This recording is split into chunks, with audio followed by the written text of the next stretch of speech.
Están escuchando El Diario de los Muertos, el espacio donde abrimos las páginas finales de historias que aún no terminan de explicarse. Relatos donde la fama, el misterio y la tragedia se encuentran en un mismo punto. Y hoy tenemos un episodio bastante controversial, bastante tenebroso, bastante vampiresco.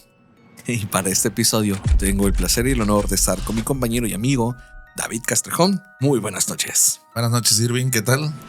Hola, Lizzy. Pues muy contento de estar aquí después de un buen episodio, el de las Poquianchis, muy bueno, por cierto. Si se les pasó, vayan a verlo. El episodio número 23. Estamos ahorita en el 23 y sí, vamos a hablar de cosas ahí vampirescas. Pero bueno, no es un vampiro como el que conocemos en la mitología, como en los libros de literatura, ¿no? Es un vampiro completamente distinto. Distinto al que nos acostumbra la literatura. Tiene sus particularidades. Así es. Hoy vamos a hablar de Peter Corten, el vampiro de Dusseldorf. Y bueno, vamos a empezar con un poquito de lectura, pero antes quisiéramos dar un preámbulo de este personaje. David, tú conoces perfectamente a este personaje y quisiéramos saber acerca de lo que él hizo y por qué se le llamó el vampiro de Dusseldorf. Bueno, pues yo recuerdo haber escuchado este caso ya hace mucho tiempo. La verdad, pues en aquel entonces pocos videos. De repente lo vi en Leyendas Legendarias, en alguno que otro video, pero hace mucho tiempo. Ya retomando ahorita esta parte, pues vemos el porqué lo de vampiro. Pues yo no sabía que ya es un término que se le da al vampirismo clínico y que tenía ciertos personajes. Por ejemplo, pues tú lo conoces bien, a Elizabeth Bathory. Exactamente. Que también fue un personaje bastante sanguinario. Exactamente, una persona que usó a muchas mujeres para bañarse con su sangre y con esta idea de que podía rejuvenecer con el ácido desoxirribonucleico, ¿no? Desoxirribonucleico. Así es. Pero bueno, vamos a darle inicio a este tema porque la verdad está un poco extenso. Vamos a hacerlo lo más breve posible. Sin embargo, la información que se va a dar es óptima y es directa. Así que sin más preámbulos, vamos a comenzar. Vamos a darle. En una Alemania que venía vulnerable de la Primera Guerra Mundial, que estaba lidiada con las decisiones impuestas en los tratados de Versalles y con problemas económicos que se respiraban en las calles, nace Peter Corten el 26 de mayo de 1883, en lo que hoy es Colón, mejor conocido como Colonia, pero en español. Fue el tercero de 13 hermanos en el seno de una familia muy pobre, donde le tocó presenciar el comportamiento de su padre violento y alcohólico, que a su vez es de conocimiento que aparte de maltratar físicamente a su madre, también llegó a abusar sexualmente de sus hermanas, lo cual provocó que Peter escapara de casa a la edad de 8 años y encontrar refugio en las lúgubres calles de Düsseldorf. Este comportamiento considero que es el preámbulo para que Peter tuviese una conducta antisocial debido a la violencia que él presenciaba por parte de su padre, un fuerte personaje que lo marca de por vida. Sí. Tiene mucho que ver al final de cuentas. Exactamente, muchos de los asesinos en serie tienen este patrón de presenciar violencia. Obviamente es precedida de lo que ellos empiezan a ver, ¿no? Entonces, considerando todo este preámbulo, hay un trauma que los precede. Sí, es correcto. Que usualmente, como dices, es de ahí mismo de la casa, de los padres. O de las figuras ya que son pues, obviamente adultas. Uh-huh.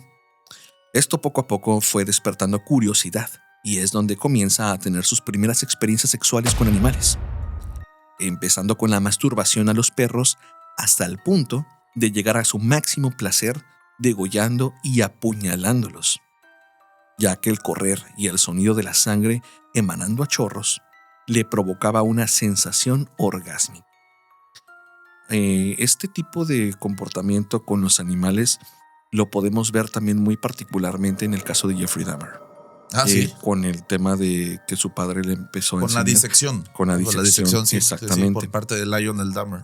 Aquí no se sabe con exactitud si él tenía un tipo de atracción sexual con los animales, pero bueno, Peter sí consideraba que, bueno, en un tema de excitación, sí era como que era un placer incontrolable por experimentar con los animales, ¿no? Entonces sí comienza con una especie de un ser vivo débil que no se pueda defender, y ese es como el preámbulo de todas las cosas que empezó a cometer. Se cree que el primer asesinato data desde los 9 años, cuando ahogó a 2 niños en el río Rin. Sus perversiones comenzaron cuando entró a trabajar como perrero y cuando empezó a torturar y mutilar y matar perros. Sí, y bueno, también entra la parte en la que lo del primer asesinato, que es lo de los niños estos del río Rin, que pues obviamente él empuja son dos niños, él empuja a un primer niño. Ok. Y mientras se está ahogando, se maneja la historia que que el otro chico, su amigo, quiere entrar, o sea, pues al ver la situación que se está ahogando, pues está pensando, no sé, me imagino en el momento presa del pánico qué hacer, y va Peter Corten y también lo empuja. ¿Eran hermanos? ¿Eran conocidos? No, eran amigos, Okay. pero les tocó estar en un mal momento en las orillas del río Rin, y pues obviamente pues dice, también aprovecha y también lo empuja al agua. Sí, obviamente también por una especie de no dejar cabos sueltos, ¿no? Porque digo, el hecho de que haya asesinado al primer niño, se dio cuenta claramente que estaba el segundo niño ahí. Sí, y dejas un testigo ahí. Exactamente. Entonces, obviamente por supervivencia, si tomas la decisión de hacer ahora sí que el otro crimen, pues un daño colateral. Claro. A los 14 años empezó con con fama de ladrón, y la barrera se cruza en sus 17 años, estando preso, cuando deja de pensar en animales y comienza a fantasear con desvivir a personas reales. Incendios, descarrilamientos de trenes, saboteos y obsequiar chocolates con arsénico era parte de su fantasía íntima y era parte de lo que motivaba a darse autoplacer. Es algo que en su adolescencia, adultez, hay una especie de pensamientos intrusivos en donde también uno como persona sí disciernes entre lo que es bueno y lo que es malo. Él sí desafortunadamente no estaba al tanto de lo que era bueno y malo. Sin embargo, todos esos pensamientos los englobaban. Entonces, este tema de tener pensamientos de asesinatos constantes, de crear caos, ya te daba una pauta de lo que él podía hacer sin remordimiento de conciencia. Sí, ya iba maquilando de las cosas más oscuras que tenía ahí en su ser. Así es. Sin embargo, hay algo muy curioso, porque ya en libertad, las actividades de piromanía solía hacerlas en graneros, ya que ahí escuchaba el grito de los animales quemándose, aunque también había vagabundos que por las bajas temperaturas solían meterse a refugiarse y se encontraban con un terrible destino. O sea, literalmente él sabía perfectamente que podía encontrarse una que otra persona ahí y no tenía ningún tipo de remordimiento. Entonces él quemaba a los graneros y pues pasaba lo que tenía que pasar, y pues sin problema alguno. Pues él, me imagino que en su grado de excitación era como un plus. Sí, escuchar el resultado del caos. Sí. Así es. Ya con 20 años decide meterse a robar a una taberna, pero se topa con Christina Klein, de 13 años, que dormía en una habitación en la parte de arriba, y que aprovechó un momento de vulnerabilidad, la verdad, para estrangularla, sodomizarla y casi decapitarla. Corten aprovechó para poder beber la sangre que emanaba de su cuello, y no contento con eso, dejó un pañuelo con sus iniciales PK. Iniciales que hemos visto ya en ciertos personajes. Por ejemplo, pues no te vayas muy lejos, Albert de Salvo, que pues dejaba por ahí lo de las medias de las víctimas. El mismo Jack el Destripador, bueno, él era más sofisticado en cuestión quirúrgica y que mandaba luego también a la policía y por ahí algún mensaje con su marca. Entonces ya era como que quiso hacer ese sello Característico, característico, ¿no? Sí. Cuando la policía empieza a indagar sobre el hecho, El padre, Peter Klein, se vuelve sospechoso y es encarcelado. Pero este relató que en el momento de los hechos estaba discutiendo fuertemente con su hermano y por falta de pruebas es dejado en libertad. Corten siguió todo el juicio por los medios y relatos de los vecinos, y es cuando empieza a ondear en su cabeza el volver a desvivir personas. Regresa a prisión por 8 años más que siguió delinquiendo e intentó estrangular a una prostituta, pero esta vez sin éxito. Se manejaba que había matado a 2 personas más, pero esto no se sabe con exactitud. El hecho de que el padre Peter Klein es encarcelado es por las iniciales. Ajá, por el papá.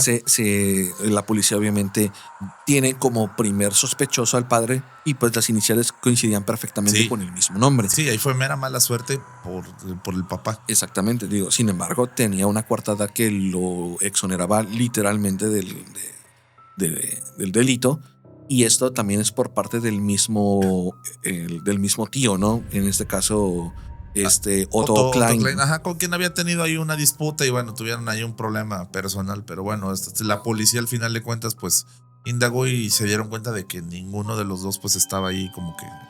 Ok, entonces esto me deja algo muy, muy marcado particularmente.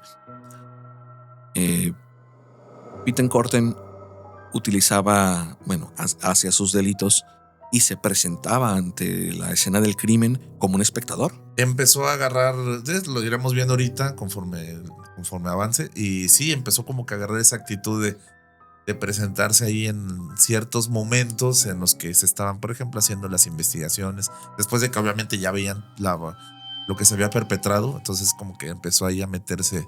Sí, como a hacer como un tipo de espectador y es como, yo no sé nada, ¿no? O la típica de que por cualquier cosa me meto aquí para guardar las apariencias. Ok, ¿algún otro tipo de asesino ha tenido este tipo de conductas a lo largo del tiempo? O sea, ¿o tú que conoces algún tipo de asesino que haya tenido estos mismos modus operandi? Pues por ejemplo, de los que recuerdo, John Wayne Gacy también era como que, pues ya ves que también era el vecino ejemplar y que también estaba ahí. O sea, sí, el super compa, el que no rompe un plato. Sí, entonces sí. Es bastante perturbador al final de cuentas porque no sabes luego quién tienes a un lado, ¿no? O el típico psicópata que se camufla entre la gente, el que se hace el buen chico o el vecino buena onda, el que siempre coopera, el que va a la iglesia. Regularmente a veces sí hay que desconfiar un poco de las personas porque muchas veces no te das cuenta de las conductas o de la forma de manipular, ¿no? Pues lo dijiste en el capítulo de Goyo, lo dijiste, pues a veces el terror está entre nosotros. Exactamente. Por cierto, buen capítulo. Así es, vayan a verlo, aquí en la parte de arribita va a aparecer para que lo puedan picar, darle clic y puedan entrar. Bueno, después de su estancia en prisión, se muda a Altenburgo y viene un cambio radical, tanto de apariencia como de su comportamiento. Se dio cuenta que para mimetizarse en la sociedad, había que empezar a vestirse elegante y verse bien. Se peinaba, se arreglaba y se vestía hasta de traje. Su apariencia pulcra era enriquecida con sus relatos de una supuesta participación en la Primera Guerra Mundial, donde incluso les decía que había sido capturado por los soviéticos, y a lo que esto lo miraban con una especie de respeto. Se autoproclamaba veterano de guerra. Que hay que mencionar que sí fue, o sea, sí se enlistó, pero desertó. Eso es lo que no le dijo a los vecinos, que él desertó. Ok, ni siquiera participó entonces. Ajá, sí, pero él se adjudicaba que no, había sido incluso sometido y torturado por los soviéticos, cosa que era mentira. Una historia perfectamente diseñada por parte de un psicópata en el cual causa gracia, causa buena vibra, causa un tipo de admiración a que los demás lo interpretan como buena onda. Esto es muy particular de los psicópatas. Se logra mimetizar, se logra camuflar entre la gente, haciéndoles creer que él es alguien fantástico, alguien importante, y obviamente empieza a generar un buen gusto, empieza a generar un ambiente positivo. Sin embargo, él logra establecer una especie de confianza con la gente que está a su alrededor, y esa es la coartada perfecta para que él pueda cometer delitos, ahora sí que en la oscuridad, sin ser juzgado y sin ser obviamente el primero en la lista. Claro. La vida transcurrió normal durante 4 años. Algo también muy característico de los psicópatas, tienen la capacidad de poder como dejar lapsos de tiempo y luego volver a, cuando entra otra vez estos pensamientos intrusivos, volver a cometer los delitos un poquito más pensados. Ya para 1925, Peter Corten, ya con un empleo estable, ahorros, una imagen sindical que luchaba contra el sistema y casado con una ex prostituta llamada Auguste Scharf, decide volver a Düsseldorf para establecerse. Pero es aquí donde regresan los deseos oscuros. Entonces, independientemente de esto, podemos ver claramente que en el momento en donde regresa, donde él fue infeliz o donde fue violentado, regresaban estos pensamientos. Claramente digo, suena como una especie de maldición, pero en realidad es su mente que establece que él vuelve a recordar los malos momentos y vuelven estos pensamientos psicóticos. Sí, la oscuridad al final de cuentas regresa. Sí, parece que nada más pisó Düsseldorf y volvieron. Exactamente, todas estas voces que le llegaban a la mente hacían que hiciera otra vez los delitos. Sí, ¿no? Imagínate que quieres un nuevo comienzo, pero regresas a donde no. Exactamente. Empezó a merodear por las calles con un par de tijeras escondidas, en busca de chicas jóvenes que estuvieran vulnerables. En los periódicos comienzan a darle el nombre del vampiro de Düsseldorf, ya que por las experiencias de las agredidas, este solía beber la sangre de más heridas hechas por los cortes. Desgraciadamente, no solo las mujeres jóvenes eran víctimas. Rosa Oliger, de 9 años, fue apuñalada por Corten 13 veces en la cabeza, cuello y partes íntimas para después beber su líquido hemático, tirarla en una construcción y quemarla. Se dio placer mientras se quemaba el cadáver y posteriormente regresó un par de veces a ver si seguía el cadáver allí. Poco tiempo después, volvió a la escena del crimen, pero ya estaba rodeada de policías y curiosos. Como si nada, le preguntó a los investigadores qué pensaban de tal atroz suceso.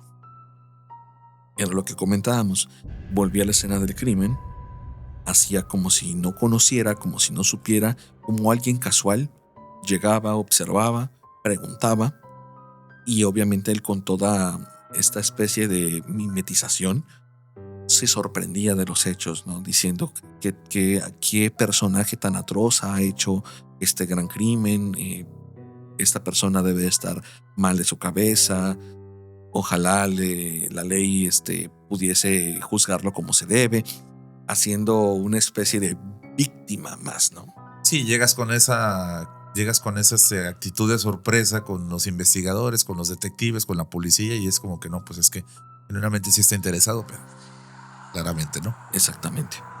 También el mecánico de oficio Rudolf Scher también formó parte de las víctimas, siendo apuñalado en la cabeza y cuello. La policía no tenía pistas de él o de los responsables.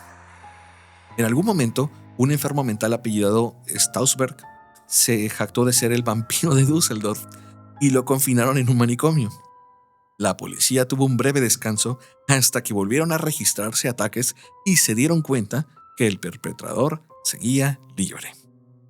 También me sale como una especie de casos de que han habido, por ejemplo, asesinos y que en materia de tributo vuelven a cometer con el mismo modus operandi. Pero en este caso sí, particularmente la persona que tenía problemas mentales, pues claramente se adjudicó ese nombre. Sí. Y en su fantasía, y pues bueno, el verdadero vampiro seguía libre. Quiso agarrar un pedazo del pastel del caos y dijo, no, pues fui yo. Claramente.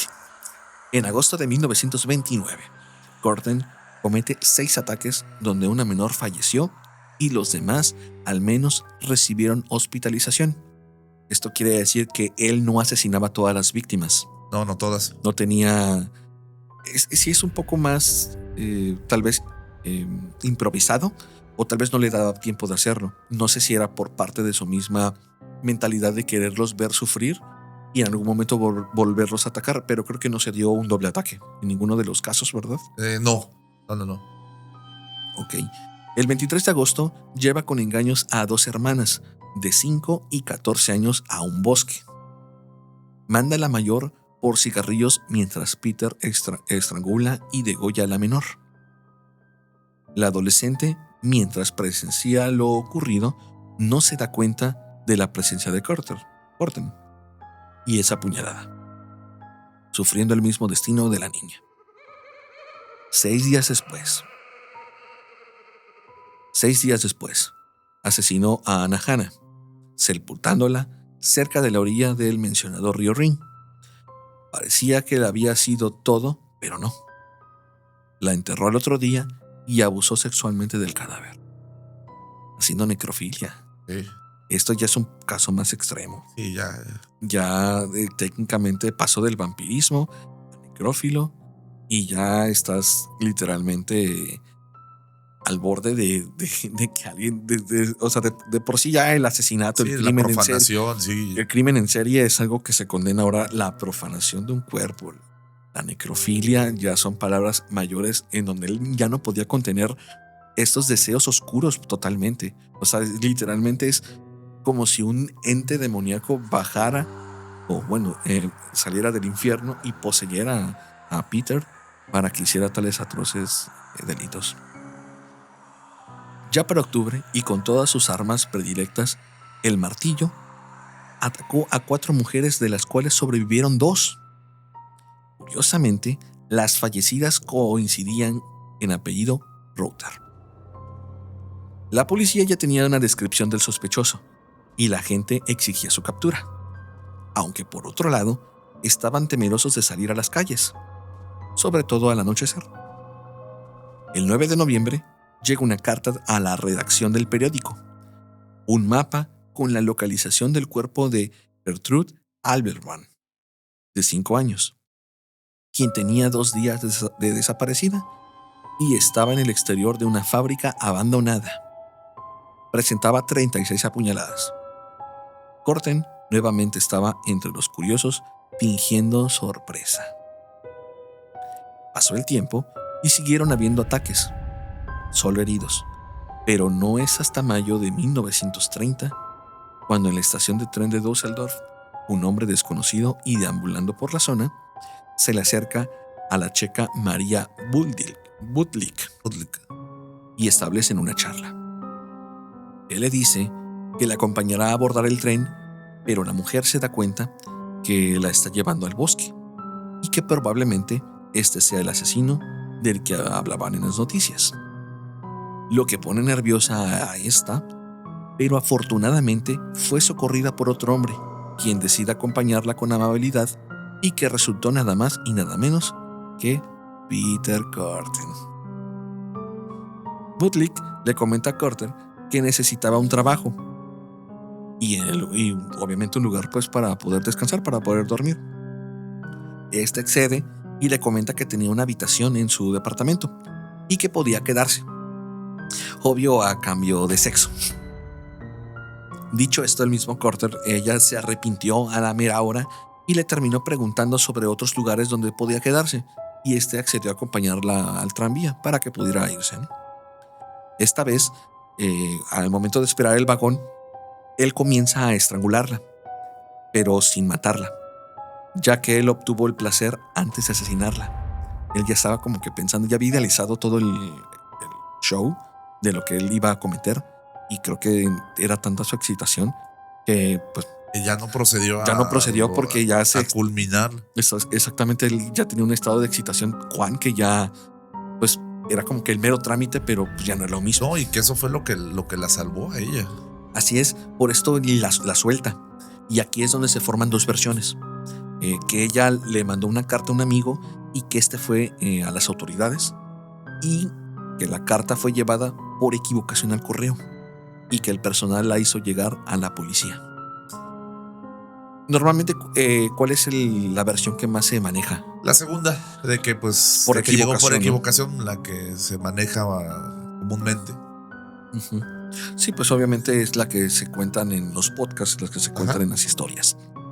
Ya que días después, al tomar la declaración de la joven, recordó la ubicación, la chica recordó la ubicación del departamento y Corten no estaba. Y al verla junto con los investigadores en el pasillo, se echó a correr. Afortunadamente, la casera estaba y les proporcionó el nombre del propietario, sabiendo que iban a capturarlo. Llegó a su casa y sin dar explicaciones a su esposa, tomó sus cosas y se fue a esconder a un departamento. Tras unos días escondido, regresó a su casa, explicándole a la esposa lo sucedido. Cabe aclarar que solo lo de la última mujer, no a las demás víctimas. Y es aquí donde el vampiro se le ocurre una genialidad, un plan maestro que tal vez le hubiese salido. Pero sí estaba muy, muy, muy turbio. Pues, ¿qué se le ocurre? ¿Qué se le ocurre a este individuo hacer? ¿Qué se le ocurre a este individuo hacer al final de cuentas? Pues, como sabe que lo van a encarcelar, sabe que las autoridades lo van a agarrar. Las pruebas ya estaban muy, muy... Sí, ya, o sea, había declaraciones, había versiones, ya los periódicos habían hecho su trabajo. Pues, para no dejar a su mujer, pues, desprotegida económicamente, pues decide plantearle que ella lo lleve a las autoridades para que puedan cobrar la jugosa recompensa que ya se pedía por él. Pero pues al final de cuentas, pues el plan parece que no resultó porque él termina pues entregándose pacíficamente, que eso ahorita lo vamos a ver más adelante, termina entregándose de forma tranquila, al pie de la iglesia. Y pues ya como que, ¿saben qué? Pues baja así como que en son de paz, ya, me voy a entregar. Al final de cuentas, si la recompensa se cobró, desconozco, pero ese era el plan inicial que tenía él para que pues la mujer no se quedara, pues, que no padeciera ya que él estuviera preso, ¿no? O con el castigo que le fuera asignado, que en este caso pues obviamente podía ser la pena de muerte. Y pues ese era el plan inicial, pero hasta eso pues tampoco como que le resultó del todo. El 24 de mayo, ya decidido a entregarse y con una movilización policial muy importante, Peter Corten aparece elegante y sin oponer resistencia, decidiendo lo siguiente: no hay necesidad de estar asustados. La noticia se esparció por todos los medios y la sociedad seguía conmocionada por los hechos. Durante su juicio, el caso fue estudiado por un psicólogo alemán muy famoso, Karl Berg, con quien Corten desarrolló una amistad y que además era el único al que le contaba acerca de sus sentimientos reales. Era el que más confianza le tenía, literalmente. Berg quedó impresionado al ver que Peter olvidaba muchas cosas, pero en cuanto a sus crímenes, recordaba todo como si tuviera memoria fotográfica. Esto lo orilló a escribir un libro. Verga, al final de cuentas, cuando empieza esta relación que empezó como de paciente psicólogo, empieza a darse cuenta de eso que comentas. No se acordaba de sus compañeros de celda, no se acordaba tal vez de lo que comió la semana anterior, pero resulta que todos los detalles de las perpetraciones que hizo los recordaba, como dices tú, la memoria fotográfica al pie de la letra. Y esto a él le impresionó mucho a tal grado de que tuvieron ese vínculo, esa confianza y crearon esa relación como si fueran compas. ¿Qué es lo que relata Berg? Que es de las pocas personas, tal vez junto con su esposa, con la esposa de Corten, que llegaron a verlo en los puntos más vulnerables de su vida. O sea, del cual él fuese sincero, fue totalmente honesto y al final de cuentas él lo vio en sus momentos más vulnerables. Entonces, imagínate, o sea, ya para llegar a ese nivel es porque creo que después de la mujer, después de su mujer, era con quien más tenía, pues, esa unión, sí. exactamente. El juicio del vampiro llegó el 13 de abril de 1931 y durante el mismo Se sacaron los utensilios, herramientas usadas, las pruebas, los cráneos, los dibujos, horrorizando a los presentes. A pesar de todo lo exhibido, Eckhart se declaró inocente, pero después de volver a relatar, solo expuso a los culpables de sus comportamientos, la cárcel, sus padres, el incesto. Obviamente justificando todo lo que a él hicieron y que esta fuera la única herramienta que tuviese para defenderse ante todos los crímenes atroces que cometió. Se le declaró culpable de 9 asesinatos, 7 intentos de asesinatos y 79 agresiones sexuales. La condena: morir en la guillotina. Peter Corten se retiró de la sala inexpresivo y sin dar declaraciones. La ejecución se programó para el 2 de julio de 1931. Después de haber recibido cartas con insultos, halagos y hasta coqueteo, que esta parte sí es muy puntual de muchos asesinos, ya que, por ejemplo, aquí en México tenemos el caso de Diego Santoy, el asesino de Cumbres, que es un personaje que salió en televisión, y el tema es que después de su juicio, casualmente le salen fans. Obviamente el chico es atractivo, el chico tiene cierto ángel, entre comillas. Entre comillas. ¿Por qué? Porque tal vez estas patologías le dan para hacer una imagen, una especie de cultura de personaje pop o cultura como rockstar, vamos a ponerlos así, que causan admiración a pesar de los delitos que cometen. Este tipo de personajes causan cierta lástima, pero a la vez admiración, y logran cautivar a personas que tienen autoestima baja o que tengan una especie de fantasía con personajes famosos, hagan lo que hagan. Por ejemplo, podemos tocar el caso de Ted Bundy, que es un personaje que también salió en televisión y que el mismo juez le aplaudió el hecho de poderse defender. Obviamente las pruebas eran totalmente en su contra. Sin embargo, él mismo... Y tenía ese carisma. Tenía ese carisma, exactamente. Incluso mencionabas hace rato lo de Jeffrey Dahmer, Richard Ramírez también, incluso, o sea... Sí, son personajes que sí cautivan a la sociedad. Sin embargo, no tenemos que olvidarnos de los crímenes que cometieron. Claro. Pero la cultura pop es algo que no vamos a entender y que eso se maneja por rating. Claro.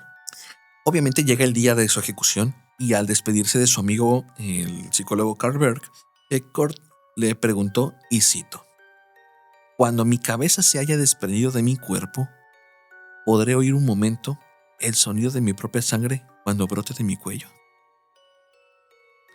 La cabeza momificada de Peter Corten, y que muchos presumen embrujada, se encuentra en el Museo de Ripley en Wisconsin, Dells, junto a algunos de sus instrumentos. Este caso me deja atónito porque también me recuerda mucho, igual el alemán, el caso de el asesino, el que mata a un chico gay. No recuerdo, de hecho hay una canción de Rammstein que lo maneja.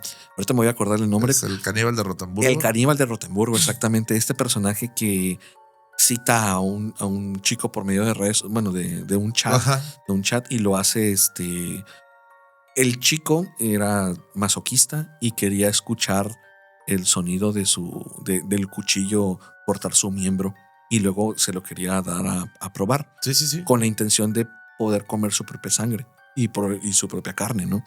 Esto me hace ahora sí que recapitular lo último que dice acerca de su propia sangre cuando brote de su cuello. Es como la cúspide de todo lo atroz que cometió. Creo que era lo que le faltaba por experimentar. Por experimentar, ¿no? Que en sus últimos momentos él pudiera escuchar cómo emanaba, pero de sí mismo. Exactamente. Al final consideró en su mente retorcida que todo lo que se propuso lo logró. La verdad es un caso muy, muy duro porque pocas personas como él están en la sociedad. Muchas personas tal vez no se atrevan a hacerlo, pero sí creo que mucha gente tenga pensamientos incluso más oscuros que Peter. ¿Sí? Esta historia, ¿qué te deja como conclusión, David? Pues que el vampirismo pues viene de otras formas, no como nos lo enseñó la literatura, no las películas, se puede presentar de formas distintas y pues que cuando una persona, por muy malévola que sea, si sabe mimetizarse en la sociedad, como lo hizo este Peter Corted, pues puede agarrar ciertos rasgos, ¿no? Si tú analizas la foto, pues que tú lo has visto como las fotos, como es él incluso hasta se ve como un güey así bonachón. Yo incluso hasta llegué a pensar que se da un aire con Ed Gein, que ya ves que también tú lo ves y es como que un güey así como que a lo mejor no das un peso, que dices, pues a lo mejor se ve buena onda, pero pues la realidad es que no, o sea, Sí, es un personaje que cautiva, que genera una confianza, genera seguridad, genera pues tranquilidad. Al parecer es una especie de ex militar con un cierto grado de orgullo, con un cierto grado de estabilidad, un héroe de guerra.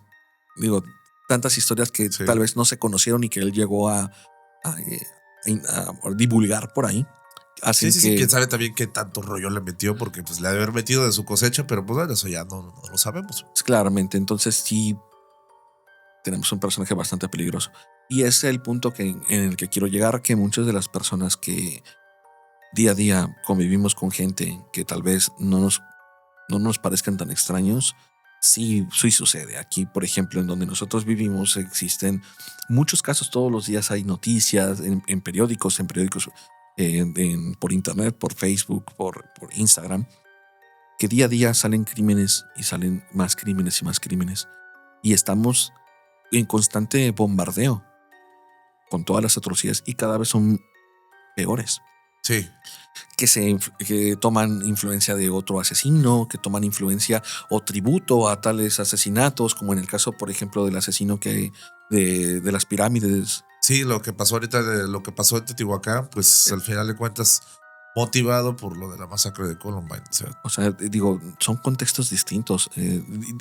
Ahora, pues de lo que se maneja, ¿no? exactamente, pero él es un personaje que vive en México, que no es norteamericano, no tiene nada que lo arraiga a esa Claro. cultura.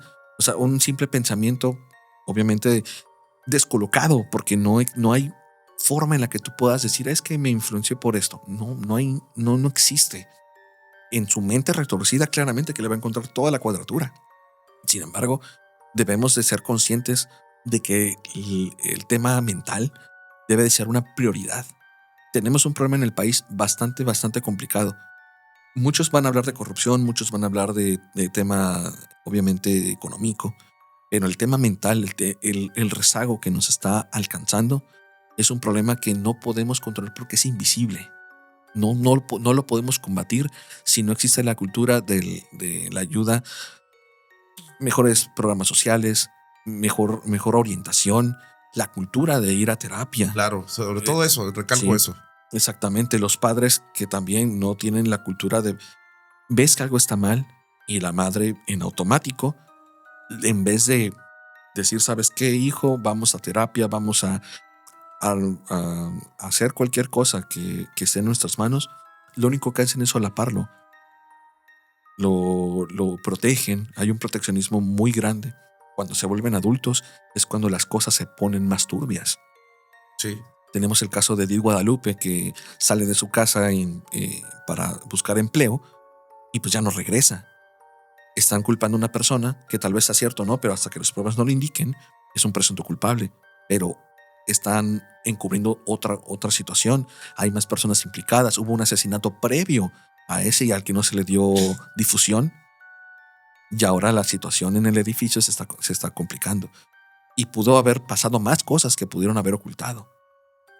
Y si lo hizo una sola persona o varias, si es una sola persona, es alguien que está haciendo asesinato en serie. Y no lo están dando a entender porque según en México, bueno, desde hace muchos años, no había asesinatos seriales. Hasta apenas ahora que en los 90s, 2000 que se empezó a poner más de moda, cuando en Estados Unidos ya existía. sí, Y es porque ya estaba declarado. sí, ya tiene un precedente ya desde hace mucho tiempo. Así es. Pues bueno, vamos a dejar por aquí el tema. Ya es importante que, bueno, ya tenemos varios episodios y la verdad es que tenemos una presencia bastante positiva por parte de la gente. Tenemos ya varias historias que nos han mandado. Hemos estado publicando. Sí, porque sí las leemos. Exactamente. Sí las leemos. Tenemos ahí un tema pendiente con unas personas que nos están mandando sus historias. Vamos a empezar a hacer lives y vamos a empezar también a transmitirlo por TikTok. Vamos a empezarlo a transmitir por YouTube y en Facebook. Vamos a hacer las transmisiones en vivo para que desde ahí empecemos a contar las historias que la gente nos cuenta. Es importante porque hay muchas personas que tienen muchas habilidades, han presenciado cosas que la verdad yo con las historias que nos han enviado me he quedado atónito. La verdad me han sacado tanto de los pelos de punta que dije, wow. Y digo, entiendo que hay veces que pues, las personas pueden inventarse ciertas cosas, pero cuando recibes un audio, cuando recibes una redacción que no es de ChatGPT, porque lo notas. Te das cuenta de la pasión que le ponen al narrarla, al redactarla. Exacto, y no una pasión de que copy-paste, no. Es algo real. Te das cuenta que la gente tiene este tipo de historias que no son reveladas. Y bueno, David, y si quieren escuchar más historias, leyendas, relatos reales, vamos a dejar nuestras redes sociales aquí para que nos sigan. En YouTube va a aparecer aquí en la parte de abajo. Estamos en TikTok como El Diario de los Muertos. Estamos en Facebook e Instagram como Muertos Podcast. Y pueden escucharnos por Spotify, Google Podcast. No, ya no, Google Podcast ya no existe. Este es Apple Podcast. Está en Amazon Music. Y ahora Deezer. Nos pueden escuchar por ahí. La verdad, todos los viernes estamos poniendo episodios nuevos. Así que ya pueden empezar a buscarnos. Tenemos ya 23 episodios. Sí, ya. 23 episodios bastante buenos. Y cada vez se van a empezar a ampliar. Vamos a tener el tema de los lives también. Vamos a delimitar, esténse pendientes porque vamos a delimitar el día exacto en el que vamos a hacer los lives. Vamos a empezar con un episodio por semana y ese mismo episodio se va a transmitir también para Facebook, para YouTube y para TikTok. Así que bueno, sin más preámbulos, yo me despido. Mi nombre es Irving Durán. David Castrejón. Y nos vemos en la siguiente transmisión.